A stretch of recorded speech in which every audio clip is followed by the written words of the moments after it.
Hello, it's me, Eric from Honest Car Reviews. Today we're going to have quite some fun, or at least that's what I'm going to have.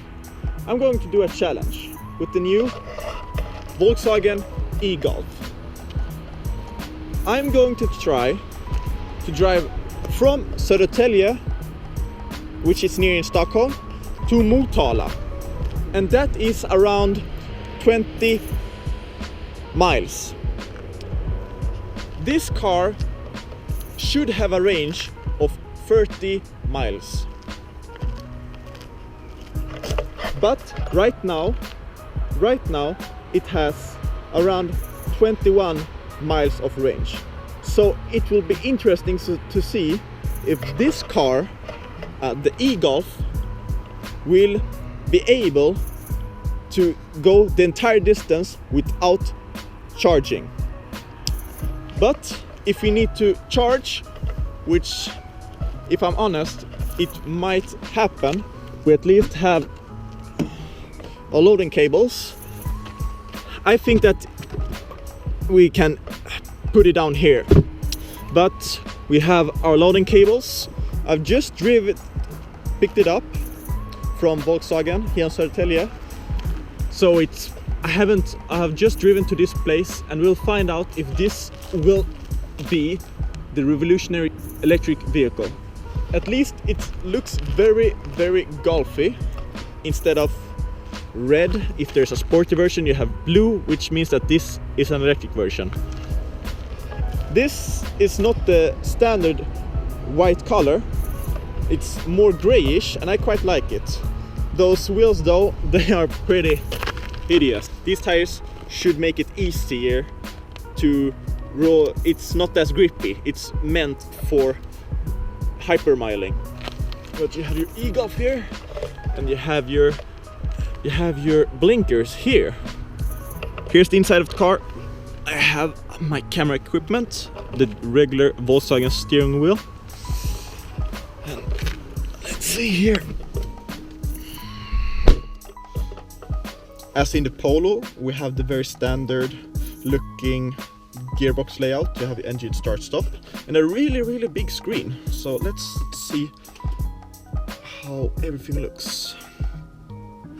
It's blue here, and here's the display. We have 215 kilometers of fuel left, or charge left, and here you have charge and power. So when you're not accelerating, the car will charge with the brakes. And here's the maximum power output that you put in with your throttle, and then you have your speed here. And the entire dashboard is electric. So depending on which mode I am, I can have more normal, eco, and eco plus here. And I will be in eco plus the entire way. But I can also change with this up and down. So I have my speed, my overall speed. I have how far I've driven, just 1 kilometer, how far the time, and the range that I have. With now, because I changed to Eco Plus, I have 228 kilometers of range, and the so-called Förbrukning, which in English I just forgotten, and that's it. You can change for your assistance and your navigation, which is what I will use now. There's a web page, which is Swedish, that you can use to find electric charging stations. It's really, really good. Just a person that tried past us. But this is really good. I've prepped for like 2 days, 2 nights to find the best places to charge, because it's not free to charge. Some places are free, and some places were free, but now there's some traffic information that some crashes happened. I will cancel that. But now I will try to take on the challenge now and see if the electric car delivers. Hello again, it's me. And one thing that I found is that when you stop your car and you start it again, the car resets to normal mode. So when I was in Eco Plus mode and I started the car again, I was in normal mode. people. I'm on the highway right now, and in the Eco Plus mode you can see that it's the, don't worry, it's 110 kilometers speed limit. But if I try to floor it, I'm flooring the gas pedal right now, it won't go over 95 kilometers an hour. If I press over that little, there's always a little button at the end of Golf gas pedals. If I press that one, it will go over. But in the Eco Plus mode, it doesn't want to go over 95 kilometers. And I think that this car loves 80. Maybe 90, I haven't been so sure about, but I can see that in 90 it feels that it's drinking a bit more juice, but we'll see. Update guys, I'm driving 90 kilometers an hour and it's averaging between 17 and 18 kilowatt hours per 100k. If I go down to 80 kilometers an hour, it is around 13 to 14, so I think 80 kilometers an hour is the way to go. But it's 110 kilometers an hour on the highway and I'm being passed by every single car. Look, I mean even trucks and people on holiday with their camper vans. Update, I have 205 kilometers of range left. I have driven 37.3 kilometers and I have 172 kilometers left, which means that I'm doing really well and I could increase speed, but I want to really see how good I can manage with the fuel consumption on this E Golf. But things are looking good, but it's going slow. I have driven 75.8 kilometers. And since I have started the car, I have averaged 12.7 kilometers. I don't know if that's good or bad. We'll see later when I compare it to other people that on the internet. But I am just behind a truck, trying to keep a safe distance, but still using the aerodynamic drag from the bluff body of the truck in front of me to get better mileage. But we're getting along, but it's taking a lot of time. I think I will stay in Norrköping, and where I will have some drinks, food, and charge up, because I will also want to try the different charging stations. I've tried to find free charging stations, and I'll see how they work compared to charging stations where you pay, like at some fuel station along the road. So we're still on E4. I passed a smoking truck some time ago, and I think I'm going to try to go to Linköping. Oh, ooh, maybe a SRT10. That SRT10 has the Viper from a Dodge Viper. The engine from a Dodge Viper, yeah, I can hear it. It's from the SRT10, Dodge Ram SRT10. That's really cool. I've never seen one in the flesh. But we're heading from IKEA in Linköping because I think that they have, when they're open, they have charging stations. So we'll try to use that service, and I think that will be really good, because then we have gone like 2/3 of the way, and we're getting good progress. We're 155 kilometers left of range. We have 112 kilometers left, so we're going plus. I'm now in Linköping, in IKEA. I found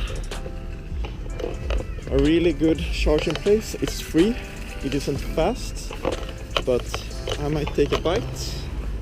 And right now I have driven 172 kilometers in 2.26 hours, and it will charge in 5 hours, but I will be here for around 2 hours until they closes, and that's what I can take.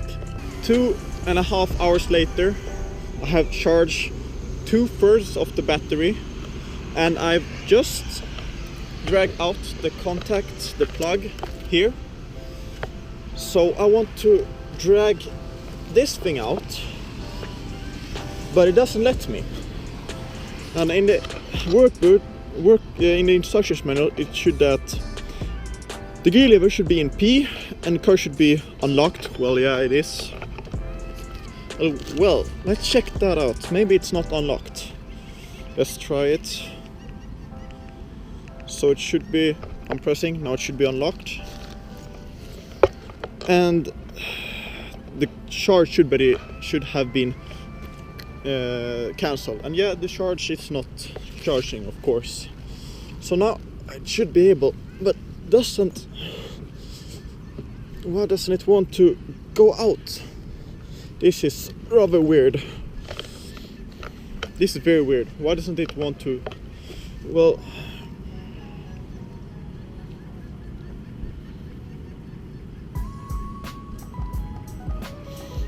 okay. So it feels like I have to do a nödupplösa, which is when you have to do a special thing. So I have to push this button and push this button together. I'll try to show it to you. I only have two hands, but let's see here.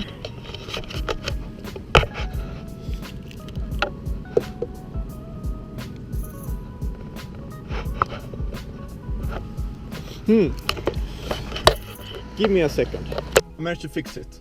You have to press that button that I did before, but you also need to hold on the open button for approximately 5 seconds. And then it opened. But why did it? Because in the instructions manual it's written that you should immediately contact the Volkswagen dealer. I mean, is the car broken now? We'll see. Almost made it. It's just 13 kilometers left. It took like 2.5 hours to charge like 1/3 of the tank, which on these roads I've already almost used. The sun is over those clouds, but the views have been perfect today. I mean, really nice weather. There was some rain, but the Golf did okay. The battery is no problem. The range is getting up. It's getting up to 400 kilometers, but it's the charging that needs to be improved.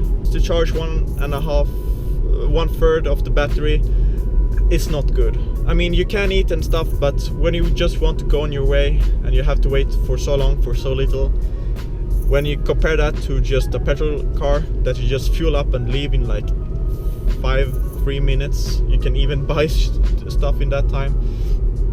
There's no comparison, unfortunately. And in the end, with the lower range and the more battery the car consumes compared to a petrol power car,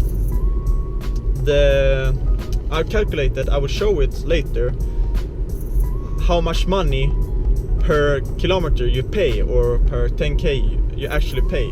What I didn't like with the Golf is that you couldn't drag out the contacts. It seemed to be locked, so I had to use some emergency detach or something, and I don't know if that's good or not for the car. It said that I had to look for the nearest Volkswagen service. So I'm going to show you guys how simple it is, at least here in Lidl in Motala, it is to charge the E Golf.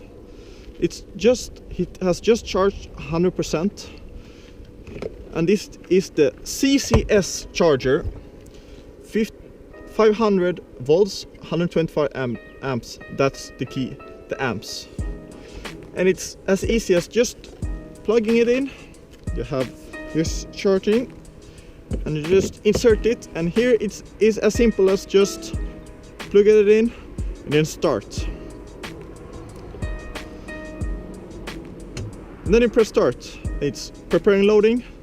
It's starting to couple up with it, but now it's fully charged, so it doesn't want to charge anymore. Then it closed. Simple.